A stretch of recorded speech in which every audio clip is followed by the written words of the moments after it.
こんにちは。バビチャンネルナビゲーター森前です。温暖化の日本と言われて久しいですが、さすがに暑い日が続きます。ただいまの外の温度、羽入は39度の温度を示しています。木陰で39度ですから、私たちが感じる温度はどれぐらいのものでしょう。こんな中でも盆栽たちは必死に夏を過ごそうとしています。今日はその中でも人が少しでも涼やかになればといって、水石の水盤飾り、涼を呼ぶという世界をあまり大きなものではなく、皆さんがお部屋の中でもちょっとした場所でも楽しめるものをご覧に入れましょう。お楽しみください。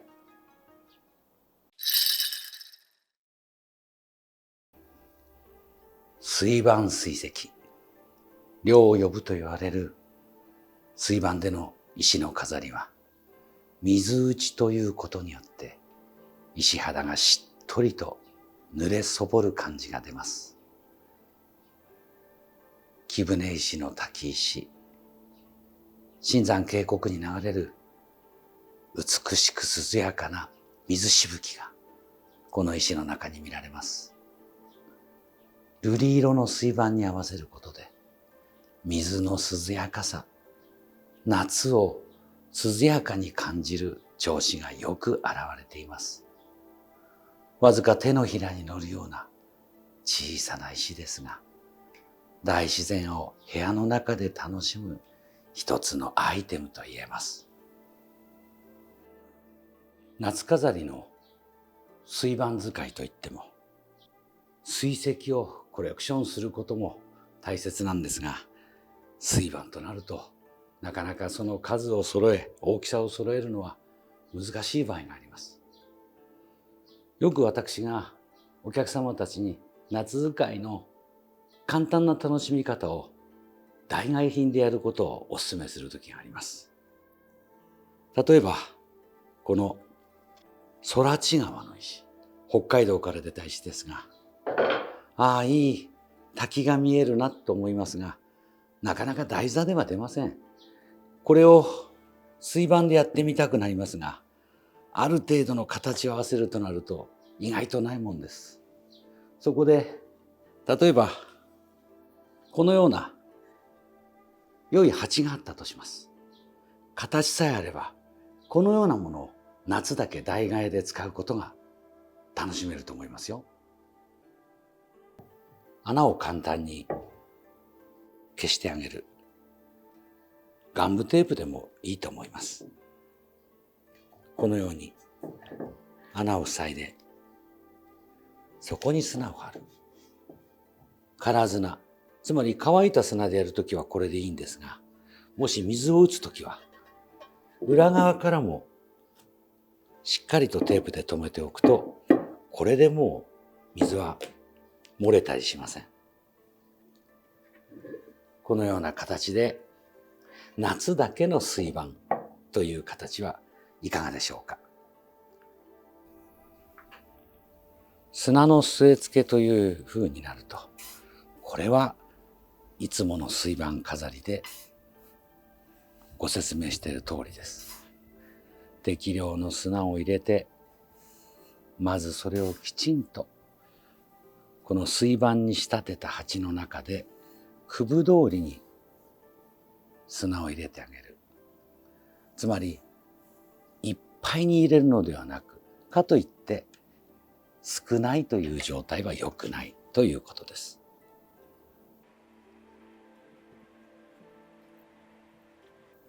特にこの縁回りをきれいに揃えてあげる。それがすっきりとした美しさを見せることになります。このような状態ですね。空砂ではなく、夏飾りはまず水盤に砂を張った後にしっかりと水を打ってあげましょう。あぶくが空気の膜のように出てきます。それがなくなるまでしっかりと水を打って砂を落ち着かせます。この水打ちをはじめきちんとやることが水盤水石飾りの夏の涼やかさの基本になります。そーっと傾けて砂が動かないようにしながら水を少しずつ抜きます。ある程度抜けばこれで出来上がりです。ここに石を据えましょう。あらかじめ水をしっかり含ませた石をここに据え飾ります。石の力、そして石の姿、物足りない部分、しっかりと見せたい部分、そして流れに合わせた置く場所の感じ。これは長年の経験、そしてご自身の好みにもよります。しっかりと据えて、石が不安定さがないまでゆっくりと沈めていきます。その時に見せたいところと消したいところ、このバランスは天然のものですから一概にこうとは言えません。ご自身の目で何度もやることで慣れてくると思います。据えることで砂が溢れていきます。足らないところに少し足して、人間の目の錯覚を利用してわずかな凹凸を見せたり消したりする。これも水盤飾りの技の一つですね。それをすることで石の表情はとても豊かになります。これをもう一度水でさらってあげます。ここは据え付けた砂があまり荒れないように優しく優しく遠巻きに水を打っていきます。石が自然に落ち着けばいいんです。不思議なもので、人間がコテなどでやった後と水の力で砂が落ち着くものには大きな差が出ます。そーっと石を押さえて少しずつ水を抜きます。ほんの少しの乱れがあれば、そこだけはコテでわずかに直してあげます。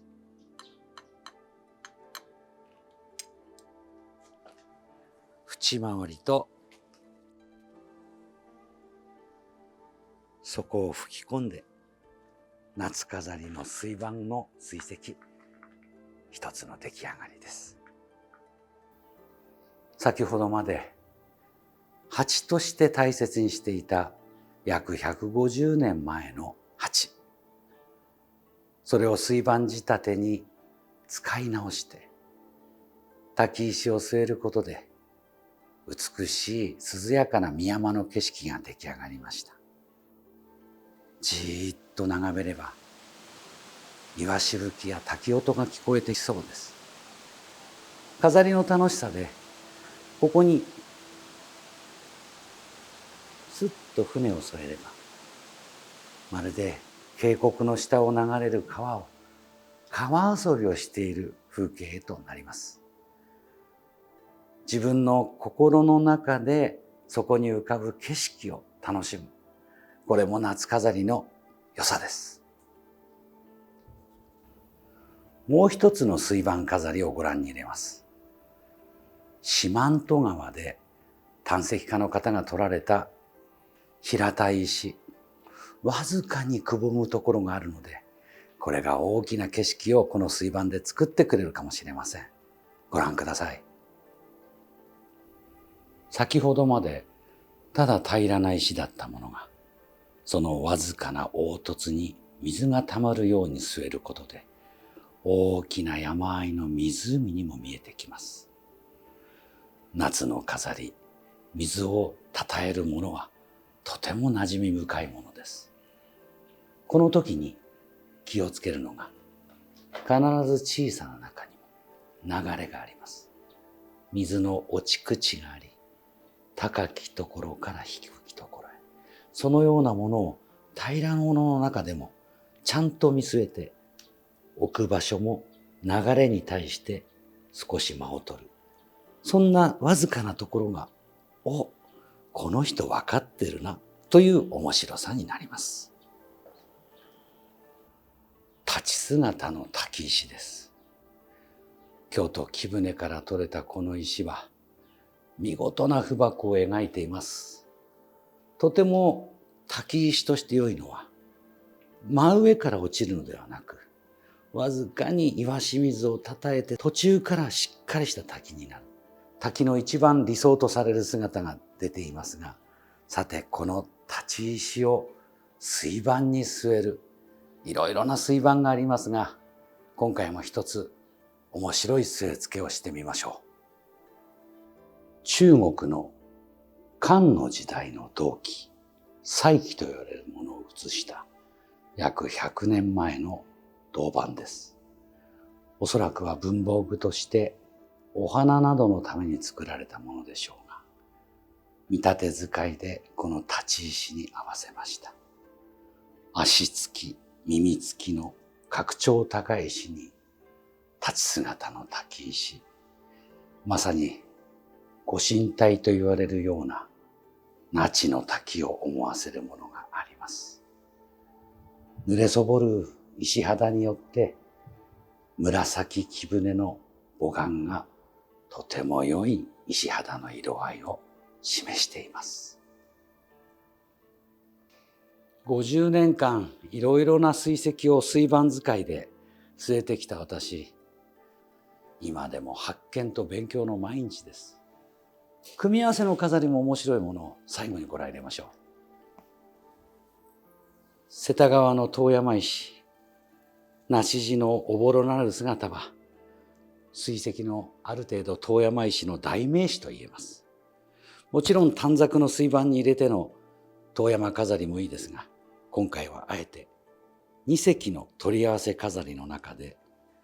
上段に霞立つ山、そして下段に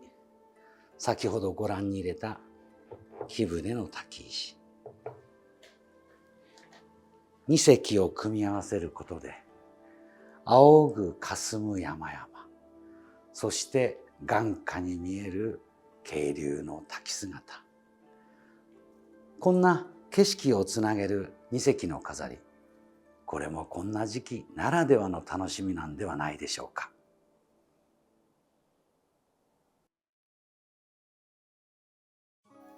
まもなく8月が来るという中でも、この厳しい暑さはまだまだ続きます。盆栽たちも必死に夏をしのぎ、その栄養で秋を迎える今です。皆さんもどうぞ酷暑の中、盆栽の水かけや手入れなどにあまりご無理がないように、朝晩を有効にお使いになってください。そして日中はこのような水石飾りをお楽しみになって、憩いの時を過ごしていただければと思います。わびチャンネルは年々に繰り返してお伝えする内容を様々な角度から、そして時には大きなタイトルを持って特別なものも